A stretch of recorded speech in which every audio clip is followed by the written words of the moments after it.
का दर्शन दे दे, मैंने नहीं कराया, मैं चला गया। वो किस देश का था मुझे मैं नहीं जानती, वो किस भेष का था मुझे नहीं पता। वो आ जाए फिर से मैं काना दिखा दूंगी, किंतु मेरा काना ठीक हो जाना चाहिए। गौ मां से प्रार्थना करी और वापस आई। रास्ते में गोपियां मिली, सखियां मिली। उन्होंने कहा क्यों रो रही जशोदे? यशोदे कहने लगी, देखो सखियों शाम मेरे को जोगी नजरा ला गया। देखो सखियों शाम मेरे को जोगी नजरा ला। बम बम बोला आ गया, कोई डमरू वाला आ गया। बम बम बोला आ गया, कोई डमरू वाला आ गया। देखो सखियों शाम मेरे को जोगी नजरा ला गया। देखो सखियों शाम मेरे को जोगी नजर मिला गया। मैं बैठी थी पास शाम के बीच पालने पाया था। मैं बैठी थी पास शाम के बीच पालने पाया था। मैं बैठी थी पास शाम के बीच पालने पाया था। मैं बैठी थी पास शाम के बीच पालने पाया था। उस जोगी ने आकर मेरे दर पे अलख जगाया था। उस जोगी ने आकर मेरे दर पे अलख जगाया था।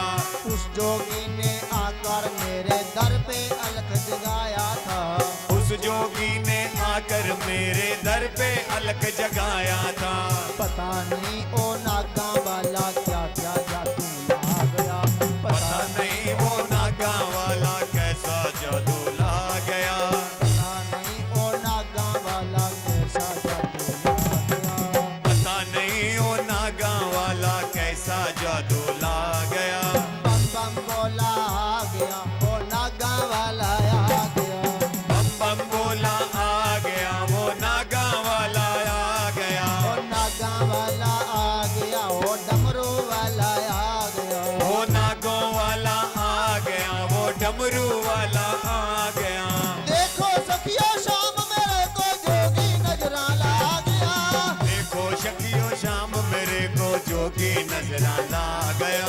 चुप करामा दिमा लोरियां शाम मेरा चुप कर दाना। लोरियां शाम मेरा चुप कर दाना। चुप करामा दिमा लोरियां शाम मेरा चुप कर दाना। चुप करामा दिमा लोरियां लोरियां शाम मेरा चुप कर दाना। जे कर उसनु लाड़ लड़ामा ठंडे होके परदाना। कितना उसको लाड लड़ावा ठंडे होके बरदाना। जे कर उसनु लाड़ लड़ामा ठंडे होके परदाना। जेकर उसनो लाड लड़ावा ठंडे होके परदाना। पता नहीं ओ नागा वाला क्या क्या मंत्र ला गया। पता नहीं वो नागा वाला कैसा मंत्र चला गया। पता नहीं ओ नागा वाला कैसा मंत्र ला गया। पता नहीं वो नागा वाला कैसा मंत्र ला गया। बम बम बोला आ गया, हो डमरू वाला आ गया। बम बम बोला आ गया, वो डमरू वाला आ गया।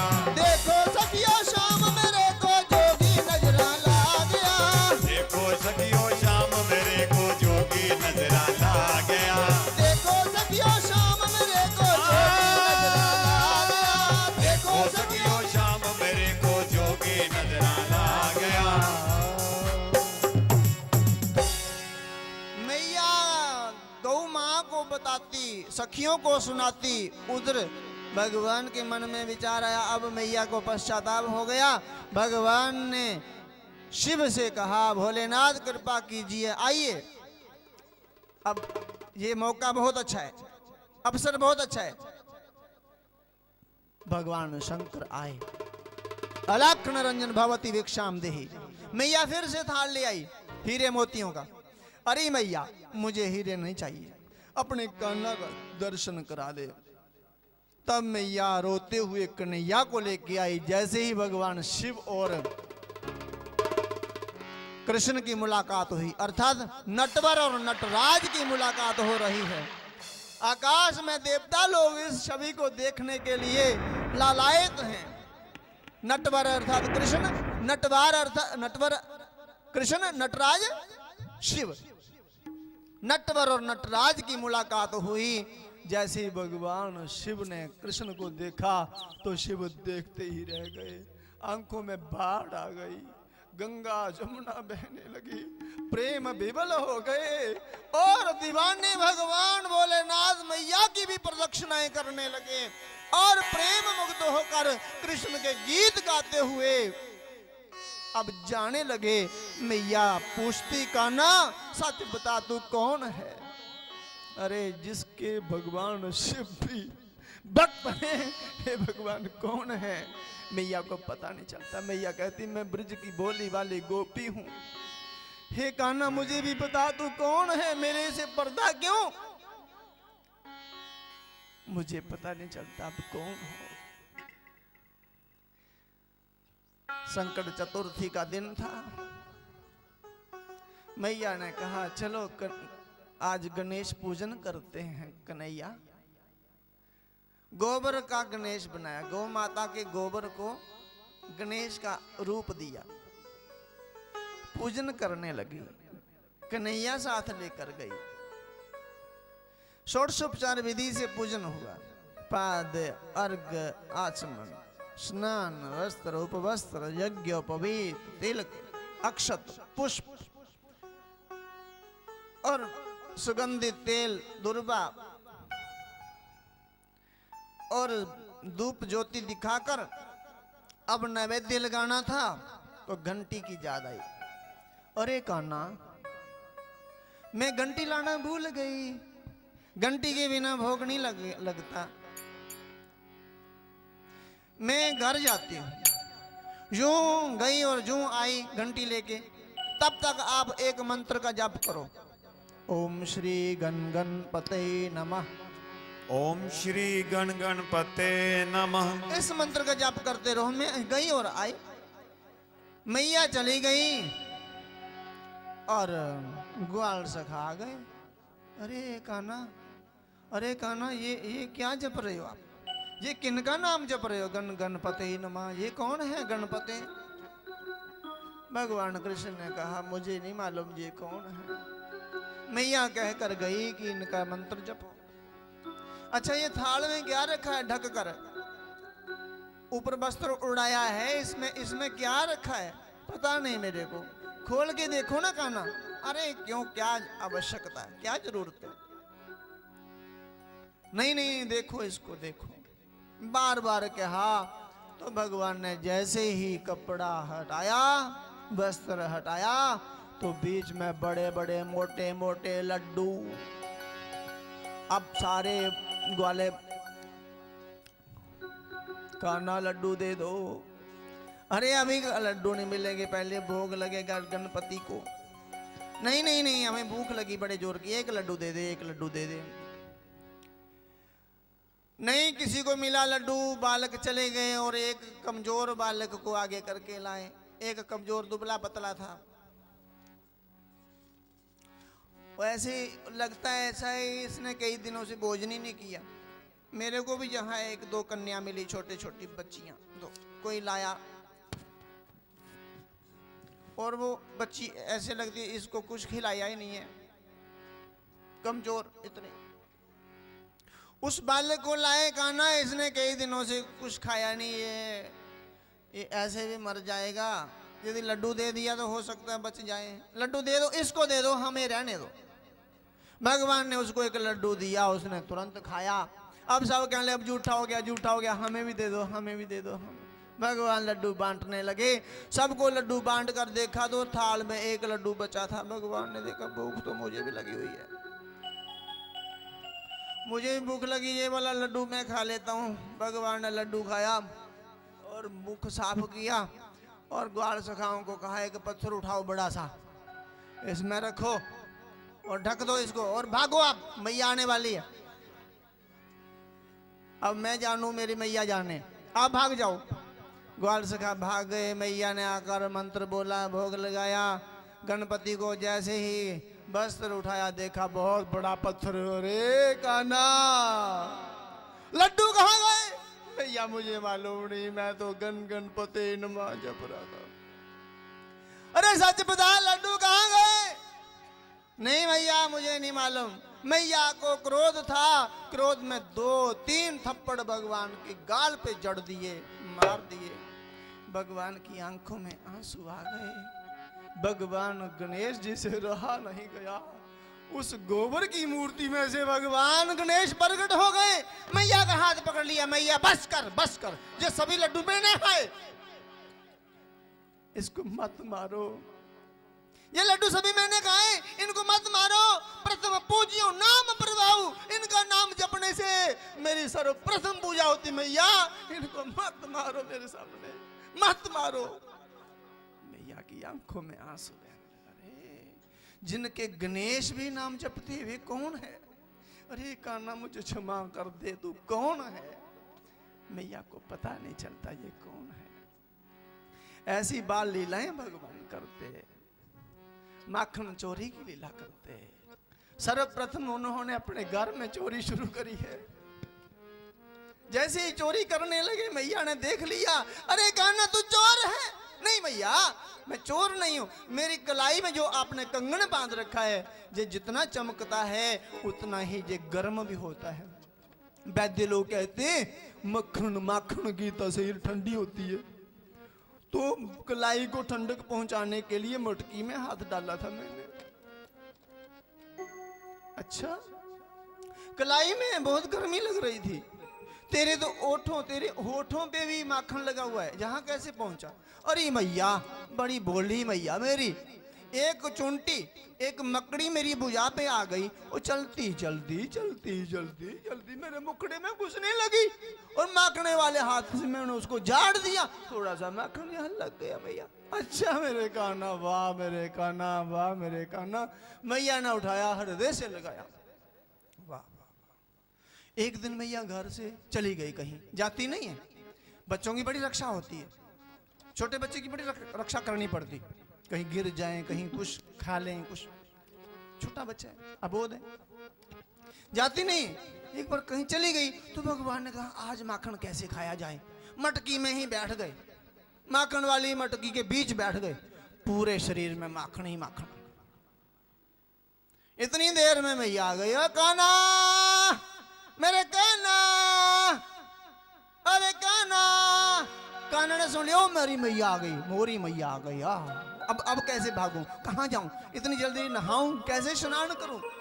भगवान मटकी से छलांग लगाकर पूरे नंद भवन में दौड़े। माखन वाले चरणों से पूरे महल में माखन ही माखन बिखेर दिया। और जैसे ही मैया पास पहुंची तो एक शीशे दर्पण के आगे खड़े हो गए। दर्पण के आगे खड़े हो गए और दर्पण में अपनी शक्ल देखी।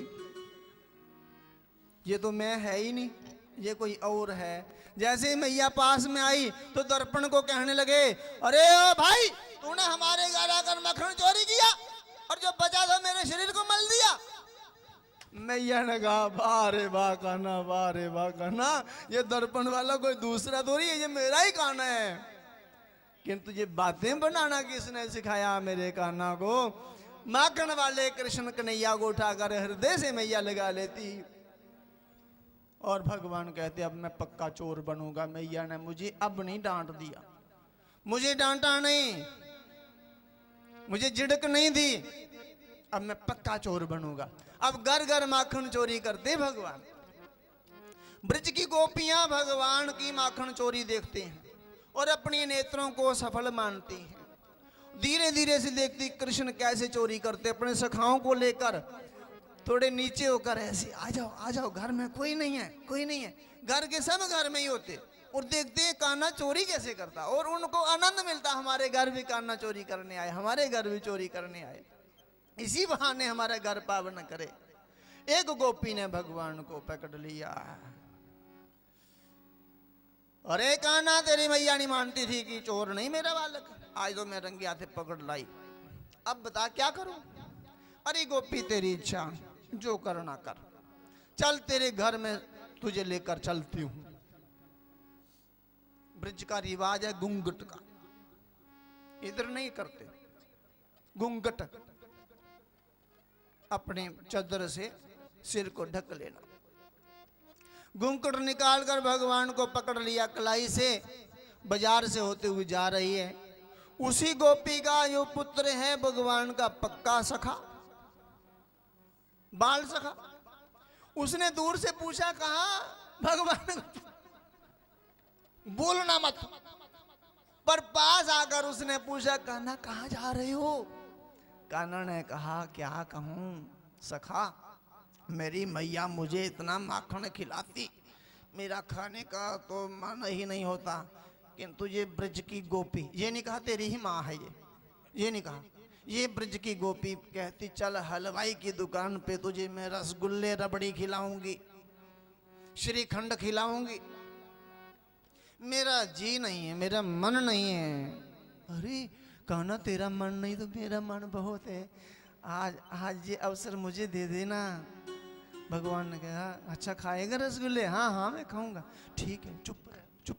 अरे गोपी, अरे मेरी कलाई को तो छोड़ दे। अरे कान्हा तेरी कलाई आज मैं छोड़ने वाले नहीं, तू कल भी छुड़ा कर भाग गया था, कई बार भागा तू, आज नहीं छोड़ने दूंगी मैं तो। अरे गोपी मैंने ये तो नहीं करा, छोड़ दे, तू दूसरी कलाई मेरी पकड़ ले, दूसरे हाथ की कलाई पकड़ ले, फिर ये वाली छोड़ देना, क्योंकि मेरी कोमल सी बाजू है, दुखने लगी है। गोपी ने कहा, ठीक है, घुंघट में ही ऐसे बाजू पकड़ ली। भगवान ने उसी के पुत्र को कहा, रसगुल्ले खाने तो अपनी कलाई दे, अपनी कलाई दे दी अपनी मैया को, पता नहीं ये कौन है। और कृष्ण 60 रास्ते से तुरंत अपने घर में आ गए। मैया बड़ी भूख लगी जोर की, मैया ने इतना बड़ा पात्र माखन से भरा हुआ, लो कान्हा जितना भी खाओ खाओ। आप खाने की लीला कर रहे हैं, नाटक कर रहे हैं भगवान, नौटंकी कर रहे हैं भगवान। इतने में ध्यान दरवाजे की तरफ कि अभी ये हाँ आ रही इधर ही। इतने में दरवाजा खटकने लगा। अरे यशोदे, तू मानती नहीं थी, मेरा बालक चोर नहीं, आज रंगे हाथ पकड़ के लाई हूं, दरवाजा खोल के देख ले। मैया ने देखा मेरा कान्हा इतना शरीफ मेरे पास बैठा है, ये पता नहीं कौन पागल आ गई, चलो दरवाजा खोल के तो देखती हूँ। जैसे ही देखा कोई और बालक। मैया ने कहा, अरे ब्रज की गोपियों, आपको लज्जा नहीं? लज्जा में चुल्लू भर पानी में डूब मरो। मेरे कान्हा को तो आपने बदनाम कर दिया। मेरा कान्हा तो अच्छा भला घर में, हमारे घर कोई माखन की कमी, तुम ब्रज की गोपियों ने मेरे कान्हा को बदनाम कर दिया। मैया ने वो बातें कही गोपी को, गोपी की आंखों में आंसू आ गए। भगवान के मन में आया ये रोने लगी, ये रो देगी, अच्छा नहीं लगेगा। भगवान मैया के पीछे खड़े होकर गोपी से कहने, अब भैया भैया, अटकन मटकने लगे, कभी नाचने लगे। गोपी को रोना भूल गया और गोपी ने कहा, ठहर जा कान्हा, आज तू हाथ छुड़ा के आ गया, कल बताऊंगी तुझे। भगवान ने कहा, कल क्या बताएगी? आज तो मैंने तेरा पुत्र तेरे हाथ दिया, बड़ी करेगी तो कल मैं तेरा पति तेरे हाथ दे दूंगा। उसने कहा, ना बाबा ऐसा नहीं करना, मेरा अपमान मत कराना, जितना भी हो माखन खा लेना, मेरा आदर कर देना। प्रेम अश्रु झरने लगे। कहा ना, आपके आगे किसी की चतुराई नहीं चलती। भगवान एक दिन अपने ही घर में माखन चोरी करने लगे। तब मैया ने देख लिया, उखल पे बैठ गए, उखल पे खड़े होकर मैया ने पकड़ा और उखल से बांधने लगे मैया। अब भगवान बंधे नहीं, मैया को क्रोध भी था, पसीना भी आ गया। भगवान दयावश पूछते, मैया मुझे बांधोगी? हाँ आज मैं तुझे बांधूंगी। मैया मुझे बताए दियो, क्रोध से बांधोगी या प्रेम से? मैया फूट के रो पड़ी। भगवान जानते थे क्रोध से मैं कभी बंधने वाला नहीं। अभी मैया को क्रोध है, जब प्रेम उत्पन्न होगा तब मैं बंधूंगा इनसे। मैया फूट के रो पड़ी, प्रेम से बांधूंगी अपने कानों को। मैया फिर इस दुनिया में कोई ऐसी रस्सी नहीं जिससे मैं बंध जाऊं, दाम ले लो, दाम से बांध दो। गाय को दोहते समय पिछली टांगों को बांधने वाली रस्सी को ब्रिज में दाम बोलते हैं। आप क्या बोलते हो? जो भी बोलो सो। दाम से भगवान के उदर को बांध दिया, उदर अर्थात पेट को बांध दिया। दाम प्लस उदर, दामोदर भगवान का नाम हो गया दामोदर। बोलिए दामोदर भगवान की जय। मैया ने बांध तो दिया किंतु मैया रोने लगी, क्योंकि मैया भगवान से अत्यंत स्नेह करती है। आंखों में आंसू झर रहे हैं कि मैंने अपने कोमल से कान्हा को बांध दिया। मैया रो रही, रोते रोते विवल हो गई। उधर सखा आए, कान्हा हम खोल देते हैं। नहीं, आपको नहीं खोलना है, जो बांधेगा वही खोलेगा, जाओ आप। सबको भगा दिया। स्वयं भगवान घुटने के बल नंद भवन के द्वार के बाहर आ गए। दो वृक्ष थे जमला अर्जुन, उन वृक्षों के मध्य में से निकल गए। उखड़ अटकने से भगवान ने इशारे मात्र से उखड़ के माध्यम से दोनों वृक्षों को उखाड़ फेंक दिया। उन वृक्षों की जड़ों से दो दिव्य पुरुष प्रकट हुए, भगवान को बंधन करके अपने लोक चले गए। वे कुबेर के पुत्र थे, एक का नाम नलकुबर, दूसरे का नाम मणिग्रीव। संतों को कभी प्रणाम नहीं करते थे, महापुरुषों को कभी प्रणाम नहीं करते थे। ऐसा ही नारद ऋषि से किया, और नारद ऋषि ने कहा आप जड़ हो जाओ, वृक्ष हो जाओ। तब उन्होंने क्षमा मांगी कि हमारा उद्धार कैसे होगा। तो देव नारद ने कहा द्वापर में भगवान उद्धार करेंगे। आज नारद का वचन सत्य हो गया। वृक्ष गिरने की आवाज सुनकर सब ब्रजवासी आए। नंद जी ने देखा ये कौतूहल, ये कौतुक देखा। अरे मेरे छोटे से कान्हा को ये उखड़ किसने बांधा। कहने लगे किसकी मृत्यु आई थी, किसका काल मंडरा रहा था सिर पे, मेरे कान्हा के साथ जो ये ऐसा खिलवाड़ किया जिसने। यशोदा ने कहा मेरा ही काल मंडरा रहा था, ये चोरी करता है, इसलिए मैंने दंड देना चाहा था। नंद जी ने कहा देवी तू जानती नहीं मेरे पास 9 लाख गाय हैं। कितनी गाय थी? 9 लाख गाय हैं, और मेरा एक ही कान्हा है। चोरी करे, बर्बाद करे, लुटाए, मटकी फुटाए, कुछ करे, ऐसा दंड मत देना। आज मैं आपको क्षमा कर देता हूं, आगे के लिए कभी क्षमा नहीं करूंगा। ऐसा ही बार बार क्षमा मांगती हुई यशोदा ने भगवान को बंधन से मुक्त किया, हृदय से लगाया, और घर में आए, भोजन बनाया, बढ़िया थाल सजाकर नंद जी को दिया। किंतु आज नंद जी ने मुखड़ा घुमा लिया। पहली बार आज भूख बंद हो गई नंद जी की। जैसे ही गोकुल में ये समाचार फैला, गोकुल में किसी ने भोजन नहीं किया, क्योंकि आज पहली बार नंद जी दुखी हो गए कि मेरा एक ही कान्हा है और उसके ऊपर इतनी बड़ी बड़ी आपदाएं, कभी पूतना, कभी शकटासुर, कभी तृणावर्त, और कभी ये ब्रज के वृक्ष। सुबह सुबह होते ही ब्रजवासी सभी एकत्रित हुए नंद जी के घर। नंद जी हम गोकुल छोड़ देंगे, हम वन में रह लेंगे, हमारा कान्हा सुरक्षित रहना चाहिए। नंद जी ने कहा ठीक है, मेरे कान्हा के लिए अगर आप बने बनाए मकान छोड़ सकते हो तो ये बूढ़ा नंद भी चला जाएगा, जहां से हम वन में रह लेंगे। वृंदा नाम का वन था, अर्थात तुलसी का वन था, वहां रहने लगे। गोकुल से वृंदावन आए, धीरे धीरे मकान बना लिए, और सबके मकान जब बन गए, सबने कहा नंद जी ने कहा इसका नाम रखो। सबने कहा ये आपने बनाया है गांव, इसका नाम होगा नंद गांव। बोलिए नंद गांव की।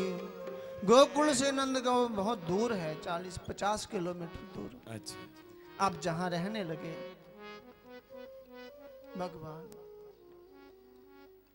2 वर्ष 56 दिन आयु थी भगवान कृष्ण की। तब जब 2.5 वर्ष के हुए भगवान, तो बांसुरी बजाने लगे। इतनी मधुर बांसुरी बजाते भगवान कि उड़ते हुए पक्षी आसमान में स्थिर हो जाते, बहती नदियों का पानी स्तंभित हो जाता, सूर्य की गति रुक जाती। 3 वर्ष की आयु में ही भगवान ने कहा मैं कोई काम करूंगा, धंधा करूंगा। क्या करोगे कान्हा? तो भगवान ने कहा मैं गाय चराऊंगा। अरे कान्हा गाय चराएगा? हमारे पास बहुत दास दासियां हैं, बहुत गोप गोपियां हैं। नहीं बाबा, कोई राजा हो, महाराजा हो, अमीर हो, गरीब हो, कार्य हर व्यक्ति को करना चाहिए, क्योंकि खाली दिमाग शैतान का घर होता है। हर व्यक्ति को कोई तो कोई धंधा कार्य करना चाहिए।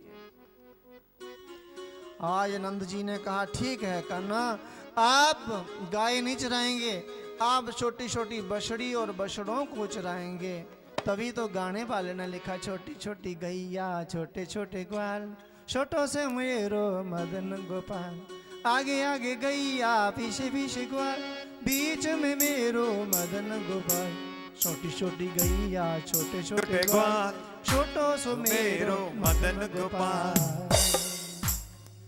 ये भजन, समय बहुत कम है कथा का, भजन तो बहुत है, अच्छे अच्छे गाने को मन करता, किंतु कथा बहुत है। आज भगवान गाय चराने जा रहे, गोपालाष्टमी के दिन से देवों की पूजा, गौओं की पूजा, तत्पश्चात भगवान को आज्ञा मिली, नंगे पांव चले गए। बाबा नंद देखते ही रह गए, अरे मेरा छोटो सो कान्हा कैसे चलता है ये। टेढ़े चलते भगवान, कमर भी टेढ़ी रखते और गर्दन भी अपनी टेढ़ी रखते, नजर भी, निगाह भी टेढ़ी रखते, मुकुट भी टेढ़ी। एक हाथ में सांटी है, बांसुरी बजाते भगवान नंगे पांव जा रहे हैं। बाबा नंद जी को लगा मेरा नन्ना सा कान्हा नंगे पांव चला गया, ऐसे लगता है जैसा कोई गरीब का बेटा हो।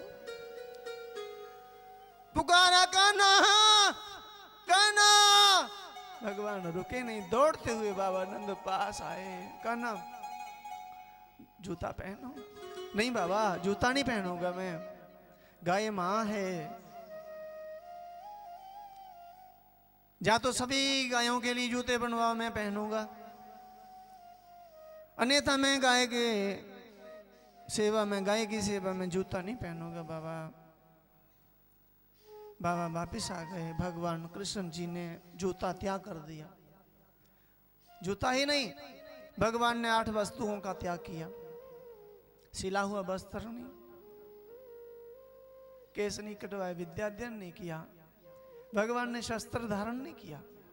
ब्रज में जितने भी राक्षसों के साथ सामना किया, लड़ाई की, झगड़ा किया, बिना शस्त्र के ही झगड़ा किया। इसमें बड़े कारण है, पर अब इतना समय नहीं है। भगवान गाय चराने गए, वहां बत्सासुर नाम का राक्षस आया, जो पूतना का भाई था। भगवान ने पूंछ पकड़ के पटक दिया। सभी ब्रजवासियों ने कहा ये गौ हत्या हो गई, आपको गंगा आदि तीर्थ में जाकर स्नान करना चाहिए। तब भगवान कहने लगे ठीक है मैं चला जाऊंगा। मुझे मालूम पड़ गया कि ब्रजवासी मुझे अब चाहते नहीं, प्रेम नहीं रहा। सभी के आंखों में आंसू आ गए। अरे कान्हा आपको क्या मालूम हम कितना प्रेम करते हैं आपसे, हमें छोड़कर जाओगे तो सबसे पहले हमारा अंत करके जाओ, क्योंकि आपके वियोग में हम तड़प तड़प कर प्राण त्याग करना नहीं चाहते। सब रोने लगे। भगवान उनके प्रेम को देखकर वहीं बैठ गए, अपनी बांसुरी से माटी उखाड़ने लगे। थोड़ा सा गड्ढा हुआ, उसमें से जल आया। भगवान कहने लगे गंगा प्रकट हो गई। सभी ने कहा ये तो गंगा ही है सचमुच। गंगा कोई नहीं जा सके तो घर में नहाते समय गंगा का नाम भी लिया जाए तो गंगा कल्याण कर देती है। नाम से, ध्यान से, गंगा जल पान से, स्नान से, जान से, हर प्रकार से गंगा कल्याण करती है। जाने से, नहाने से, ध्यान से, नाम से, पान से। आज सभी लोगों ने उसको विशाल रूप दे दिया। जो भगवान ने गंगा माना था जिस गड्ढे को, आज वे मानसी गंगा है। गिरिराज पर्वत की प्रदक्षिणा करते समय बीच में आती है मानसी गंगा। उसमें स्नान करने से गौ हत्या, ब्रह्म हत्या जैसे दोषों से मुक्त हो सकता है व्यक्ति। भगवान को मारने के लिए बकासुर आया, बकले का रूप धारण करके। बेबी पूतना का भाई, भगवान ने उसका भी अंत कर दिया। आगाज हो रहे हैं। बड़ी विचित्र कथा है। अजगर, आज भगवान सभी सखाओं को कहते हैं कि ये कोई गुफा नहीं, गुफा नहीं मान लेना, ये अजगर है, ये हमारा काल है। सब कहने लगे ना ना हम इसी में भोजन करेंगे। जैसे ही भोजन करने लगे, अजगर को पता था, ऐसा मालूम हो गया था कि कृष्ण की शक्ति हो सकता है, ग्वाल सखा हूं, इनको मार दूंगा तो इनकी चिंता में ही कृष्ण मर जाएंगे। जैसे ही कृष्ण जी के सखाओं को उसने मार दिया, मरते समय सब सखाओं